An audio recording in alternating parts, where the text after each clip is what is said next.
জিলা উপায়ুক্ত আয়ুক্তগৰাকী আৰু আৰক্ষী অধীক্ষকগৰাকীৰ সৈতে NDRF আৰু SDRFৰ বিশাল বাহিনী আহি ঘটনাস্থলীত উপস্থিত হৈছে আৰু তেওঁলোকে উদ্ধাৰ কাৰ্য আৰম্ভ কৰিছে। কেইজনমান SDRF আৰু NDRFৰ জৱান তেওঁলোকে তলত নামি পানীৰ যি গভীৰতা সেই গভীৰতাটো জুখিবলৈ চেষ্টা কৰি আছে আৰু তাৰপিছত তেওঁলোকে বিভিন্ন সা সৰঞ্জাম আনি পেলাই যে পানী কেনেকে সিঁচিব পাৰে আৰু লগতে কেনেকে শ্ৰমিকসকলক উদ্ধাৰ কৰিব পাৰে সেইটো তেওঁলোকে যোজা চলাই আছে। আৰু ৰাজ্য চৰকাৰৰ মুখ্যমন্ত্ৰীৰ প্ৰতিনিধি হিচাপে কৌশিক ৰায় আহি ঘটনাস্থলীত উপস্থিত হৈছে।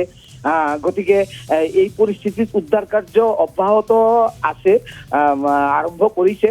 তো গতিকে এতিয়া কেইজন শ্ৰমিক মুঠ কেইজন শ্ৰমিক আছে সেইটো এতিয়ালৈকে জানিব পৰা নাই, কিন্তু আমাৰ প্ৰতিদিন টাইমত এক্সক্লুচিভ যিটো তথ্য আমি 9জন শ্ৰমিকৰ নাম যোগাৰ কৰিবলৈ সক্ষম হৈছো। গতিকে এই বৰ্তমানৰ যে বৰ্তমানৰ পৰিস্থিতিত জিলা প্ৰশাসন সম্পূৰ্ণভাৱে সষ্টম হৈ আছে আৰু আৰক্ষী আৰু NDRF আৰু SDRFৰ জৱান আৰু আহি আছে বাহিৰৰ পৰা।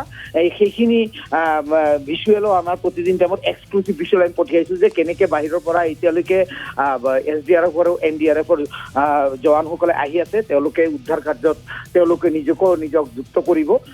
গতিকে বৰ্তমানৰ পৰিস্থিতি হৈছে যে এতিয়ালৈকে এজনৰো দেহ উদ্ধাৰ কৰিব পৰা নাই অথবা এজন শ্ৰমিকক জীৱিত অথবা মৃত অৱস্থাত উদ্ধাৰ কৰিব পৰা হোৱা নাই।